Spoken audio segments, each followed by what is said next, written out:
All right, Sean, this is your episode. Okay, this is you, not me. So sorry, what was the question? I don't know, man. Just Yeah. Go off what you were saying earlier when you were talking about seducing and subduing someone men that I are bigger said than you. subduing. and seducting. Okay, so the reason I joined Jiu-Jitsu was not to seduce people, but to subdue people. Oh. Subdue. No, just like I like the whole situation when you just you have a guy bigger than you and you can use your leverage points. And I guess the best scenario is like when you watch that match. I don't know if a lot of people watch that match when Hoist Gracie versus Chemo, and I thought that was nuts. Chemotherapy. Yeah. and I mean, I think that's the match we're talking about, right? And then, like where he's Chemo's so much bigger than him and so much stronger, and he still beat him, right, with just jiu-jitsu, right? Obviously you can throw punches and stuff like that, but that wasn't the end all be all. I mean, Hoist Gracie was small as hell, but he still beat the hell out of this guy through submissions, right? So that's the reason why I like jiu-jitsu.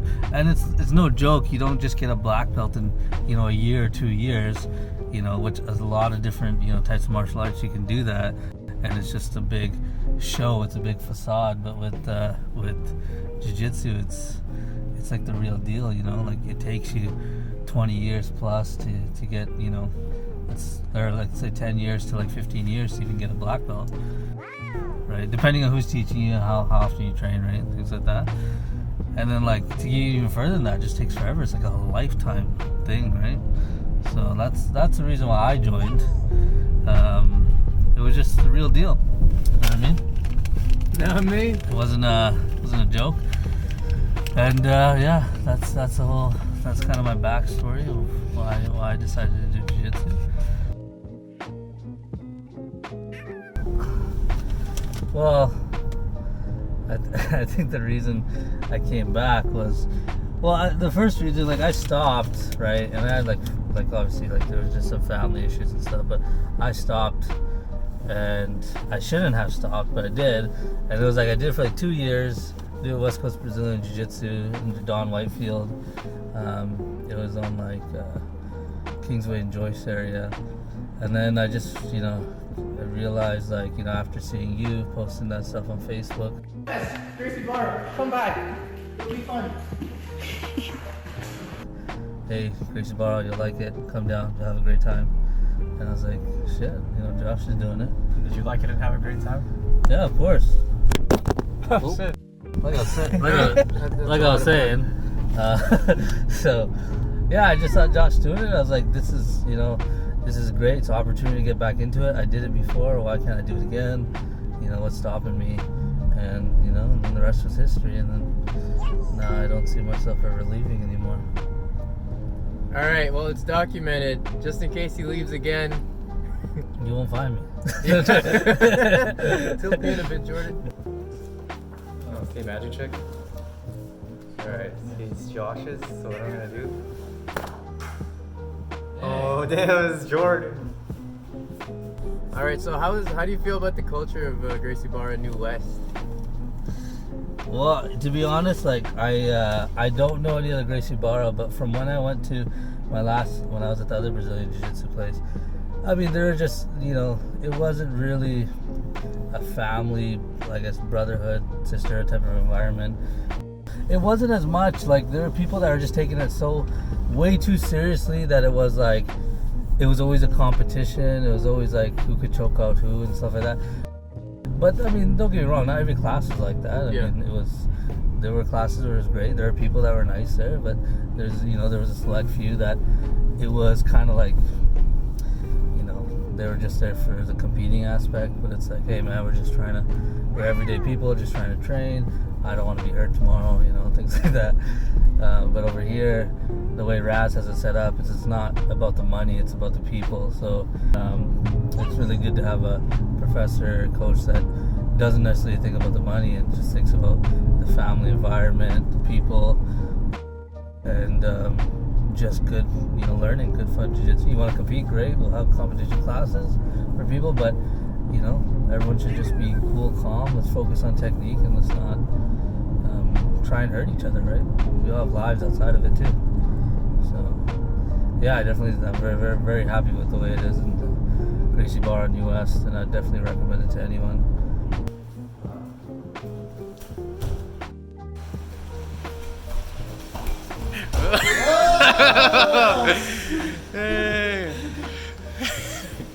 How can I take Jiu-Jitsu and apply it to my life? Well, I think the major role I have is like, if life really hits you hard, doesn't matter what situation you're in, just pull guard, right? That's Yeah, I thought you were gonna say get back up, man. No, but that's too much energy if you just pull guard. Yeah, you know, it doesn't matter what you're doing. I'm telling you, it works. It works. Yeah, if No, let me be serious. But Get back down. Get back down. it's one of those things where, to give you an example, you know, you want to get better at something, you want to do really well. You know, whether you're against someone and you're having a hard time doing a triangle because your flexibility is no good, or you know, you always get submitted by, you know, someone that's a higher level or even lower level belt than you, whatever it is. Sometimes, you know, you can get kind of demotivated. You can get, you know, it's kind of like a life situation where it kicks you to the ground and it beats you up, and then you're on the ground and you have a choice whether to stay there, be a victim, or you just, you know, Pull guard. You can pull guard, or you know, I mean, that's doing something, but mainly just to get back up and just say, okay, well, if I can't hit the triangle, you know, I gotta work on my flexibility. So if I, you know, whether it's work, like, you know, if my workload is too intense or whatever the case, and I'm just like, I'm crumbling, you know, don't worry, just pull guard, you'll be fine. No, you just get back up, right? You just get back up and just keep training, just keep going at it, right? So like, it's kind of like life, because whether it's work or whether it's like family issues, whether it's like personal stuff, doesn't matter what you're doing, life's gonna throw you some curveballs. And just like Jiu-Jitsu, things are hard, and you can't, you know, do a triangle. You can't, you know, submit this person. You keep getting threw me off of it. You keep getting what do you call it? You know, you don't place in any of your competitions. Like, it's the same thing in life. Like, something is hard, you just gotta keep working on it. So that's what Jiu-Jitsu teaches you, and you just keep getting better, and that's how it should be in life as well. And that's kind of how I see how the two kind of line up together. Yeah, like where do you feel the most comfortable? Yeah. Well, I obviously, I tend to feel, obviously, like I'm still fairly, like, I need to be doing this a lot more, but I'd say side control. I like it more than mount in any other position. Yeah, dude, side control is It's like I feel it's the easiest to hold, and you have a lot of openings in side control, I feel. But I still don't know so much, right? I can say this now, but I can say, you know, I can say, you know, I feel the best in like rubber guard. It's like, wait, what? No, I'm laughing because it's gonna happen. Yeah. And they're like, what side? I don't need side control. But like, I'll be in guard. I'll feel so I don't even need to pull guard. I pull rubber. Yeah, that's all. What advice would you give somebody starting out and feeling, you know, discouraged?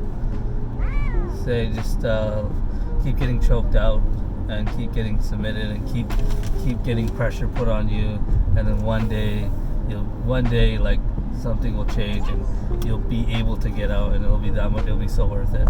Mm-hmm. to go through the shit to come out, and the sun has risen, and you're just like, oh, I got out, or I didn't get choked out today. You know, I didn't. You know, this guy didn't have side control the whole time. I actually submitted a guy, you know, or whatever the case, and just keep going through it, you know. And you can't be open, and you can't, you know, and you're this type of person that's just like, oh shit, you know, like, I didn't get this, didn't get that, I'm gonna give up on this and that. You know, life's gonna push you around, it's gonna beat you up. You shouldn't be doing jiu-jitsu, you're too weak for it, right?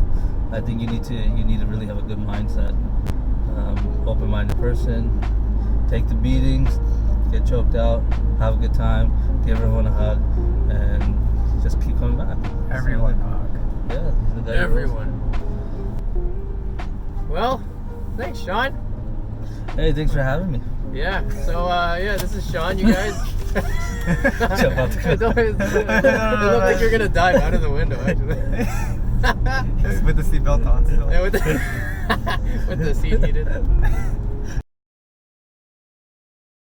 Everywhere I go, he's an art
my god.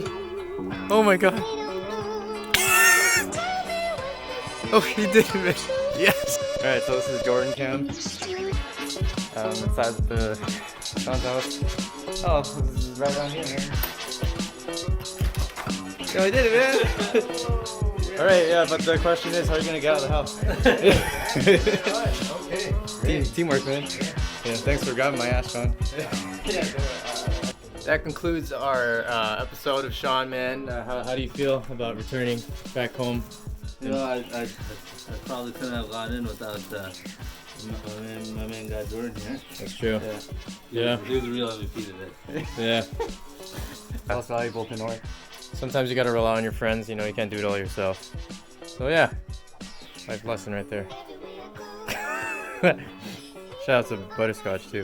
Say what's up, Butterscotch. Butterscotch, what's up, Shorty? Yep, live in action right now. That's cool. That's really good, man.